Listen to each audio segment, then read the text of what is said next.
What do you see as being what you've done differently, or do you just work harder? What is it that you see when other people perhaps aren't doing what you're achieving? What do you think is It doesn't is feel is like we've different? achieved anything at the moment. It's only when you say nice things like that that it does. So, We have to do our we have to pat ourselves on the back. It's very important, yeah, quite. it is. You're right. No, it's great, and it is great. We're building a legacy for our family and everything. It is good, and I'm nowhere near where we want to be. We've got targets we want to be at, and now when I first started doing developments, it was like everything was a deal, and now we've niched down on commercial or residential.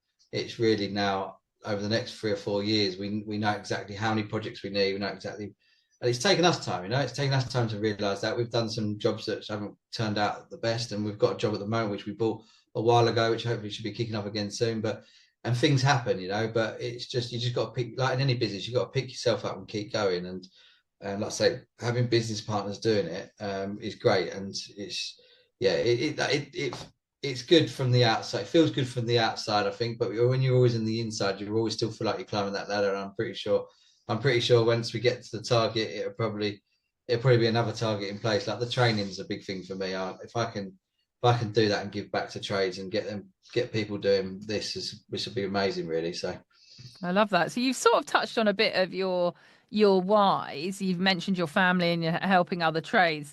But what is your big why? What do you think drives you? What gets you out of bed and actually keeps you going when you're thrown, as you've already sort of alluded to, a lot of things that naturally go wrong, things happen. What is your why? What kind of keeps you going? well, family's why, and I think that's probably everyone's biggest why. Also, I've seen a lot of my family work for people over the years, 9 till 5, and like probably deserve more. So being able to show my children that you don't have to get in the rat race, you can actually go and succeed yourself. I left school being dyslexic, didn't come away with any GCSEs, all that usual spiel what a trades do. My first boss told me I'd never make it. It's all of that stuff. But I've always worked since I was 16. I've always had the drive to get up and do something. I think if you're doing nothing, you're not going to go nowhere, are you? So I think even just like networking, isn't it? It's like just get out there. People say, "Well, I don't got nothing to go out for." You're just getting out there. You've got to keep moving forward. And I think definitely my reason why is that I've actually got a little plan in place. Hopefully, when my children are a little bit older, that they could go down the route of property development, but have a bit of fun with them with it, because I've done it the hard way and maybe make it a little bit easier for them, and still enjoy it, like and still enjoy it with them because I do love property. I love property. I love the people around property, and what it's giving us a lifestyle, which is great. But definitely my children and my family, trying to spend more time with them and show the children that you don't have to do things the normal way because it's like it's easy, isn't it, to fall into that rat race? Not saying that people have got very successful jobs, but I don't know. I just think like there's freedom, isn't there? There's freedom there. Yeah, definitely. I You're mean, nodding, you're agreeing, yeah. So that's huge. I mean, my yeah. kids are always embarrassed by me because it's like, oh, mum, why can't you be a bit more normal? It's like, yeah, it's that kind of thing, isn't it? Yeah, But yeah. so I know that you've worked incredibly hard. You've looked at things from a different perspective, a different angle. But how do you keep that growth sort of personally and professionally? Is it kind of, have you just got, were you born with great habits? Have you read books? Have you got No, well, mentors? What's kind of been pivotal for you? yeah, well, I'm in property entrepreneur. Obviously, like I said before, I was in BNI, which was a self development. I would say you do it yourself, but and grow business. I'm in property entrepreneur, which I'm on Adam Goff's Mastermind. So I did a That's contract. Dan Hill, isn't it? Dan Hill's, yeah, Dan Hill's. So Adam Goff's the other director, and yeah, he's there's 15 of us in the mastermind, so we all push each other. So obviously, we've just been away to Bali with each other, which was great. Get to know Wow. each other, and when you're down, they're there for you personally. They know you really well. Like was with them all yesterday, and they're just like family, But they drive you. They say nice things to you. Support them. We've got a young lad, Finn. You might know Finn. I don't know if you know him from networking, but he's 21. He's been on our property journey since he was 18 through Mastermind, and just seeing him, like helping him, like he got on stage yesterday and won an award, and we was all there for him. You've got to have that. I think it's like I've got friends that I know I go football with, and I support Crystal Palace, and I love them to pieces. But when I go and have chats with like-minded people that are doing the same thing with me, it's a complete different mindset, you know. And I think just and the knowledge that you get, you've got to be in a community. You've got to be. You can't do again. It's collaboration, isn't it? It's being around the right people, surrounding yourself by the right people, and you'll end up succeeding, you know, because a lot of people in the market are like, oh, I wish I was doing what you're doing. I'm thinking, I wish I'm doing what you're doing, you know. I'm nowhere near what you're doing. Some of them start talking about stocks and shares that they're doing all this, and I'm just like, do you know what I mean? Like, and but it's great. And one day people selling £1 million companies, and it's just like you're sitting in the room just seeing it go backwards and forwards, and you just like, wow. And one day you might be there yourself to sell a business, you know. But and it's been around it, you know. It's definitely, and the mindset, and it's life by design. So that's what the whole and building a financial fortress. So life by design is the biggest part for me, you know, like giving myself more time back, thinking about sitting down and strategizing you personally rather than what's in the business. Because you, as a business owner and entrepreneur, you always, it's just business, but you don't actually have time to say, actually, should we be having a date night every couple of nights with my wife, every night, a couple of weeks with my wife? And what's the point of working this hard and then actually getting to a point where you're happy with what you've succeeded in? And she's left you because you've been working so hard. So it's actually giving some time back. So it's very important. And the children as well, like the children, like you're on your phone all the time, Daddy, and it's just making you think, right, I need to think about myself. So yeah, definitely I'm in, and I've told Adam, he knows this, I'm in for the next 5 years till it's completed. So he's like, I'm not going nowhere, it's all on you. So I was in BNI for 15 years, and I think anything you do, you've got to do for a long period of time. You can't just, I know people that come to BNI and they're like, it hasn't worked for me, I've only been here a year. And I'm like, well, second year, you'll probably start getting more, third and fourth, fifth. That's when you'll start to see the real numbers coming through. And I don't think people give things long enough, you know. You really need to stick with things, you know. So, yeah. I was sort of moving on to sort of asking you, but you kind of answered it. But, you know, so lots of people get to the stage, don't they, where they're like really stuck in their journey.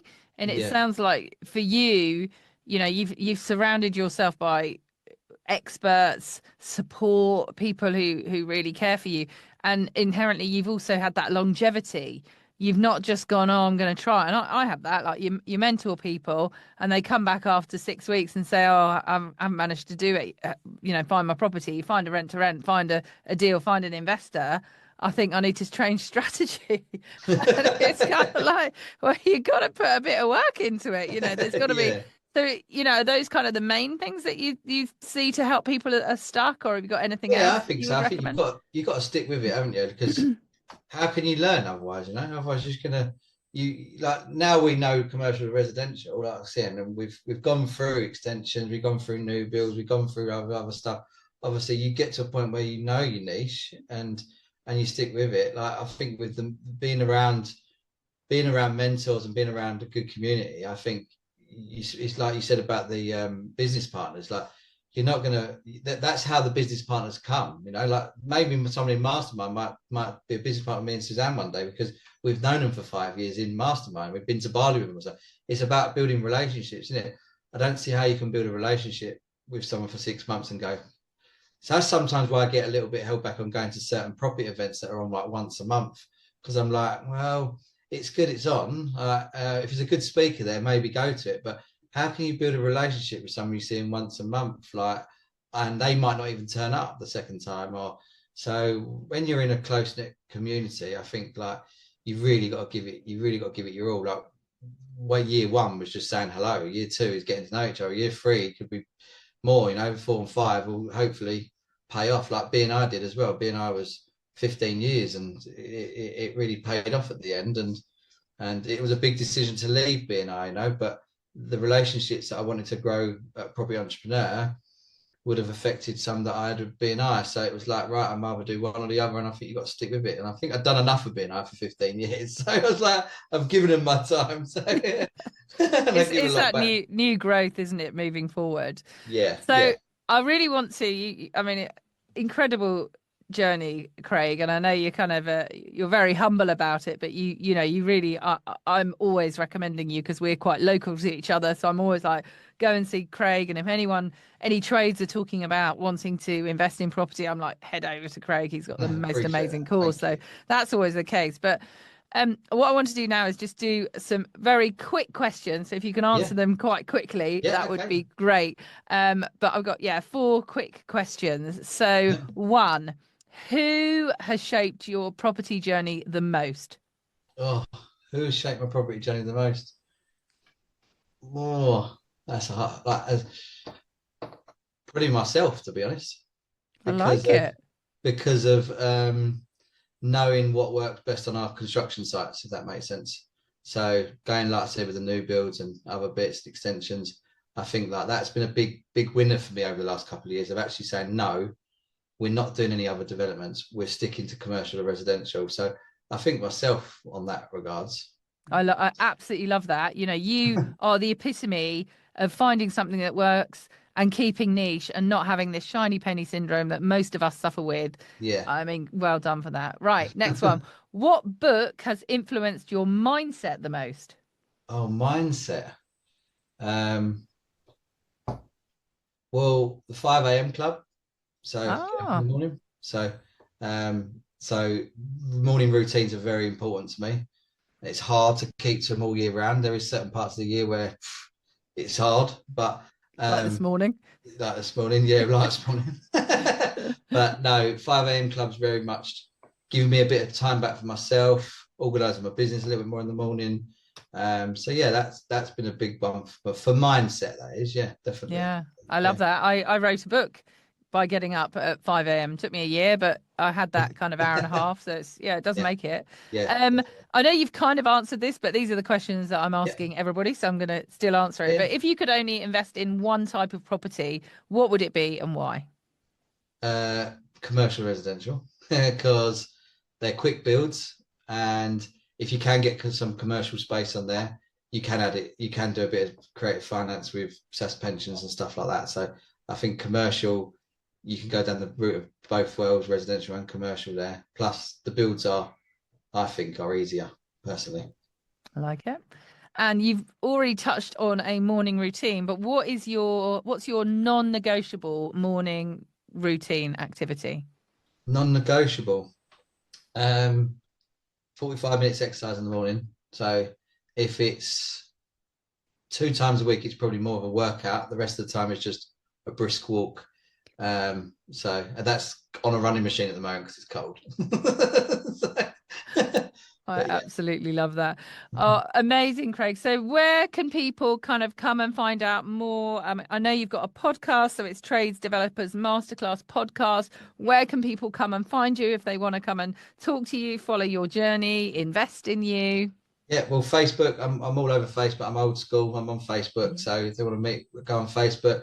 I've got my own. I put my own website together before Christmas, which is just me. So that's on my Facebook. So if anyone wants to go on there, which explains all of my businesses, my portfolio, my construction company, my training company, all in one place, and people can book a free call with me. So, yes, we can come and find you on all the socials, all of those places. And I especially want to recommend people to look up your website and watch the video that Craig has created telling you about what he does, how it all fits together. It's really fantastic. If nothing else, it's a marketing lesson.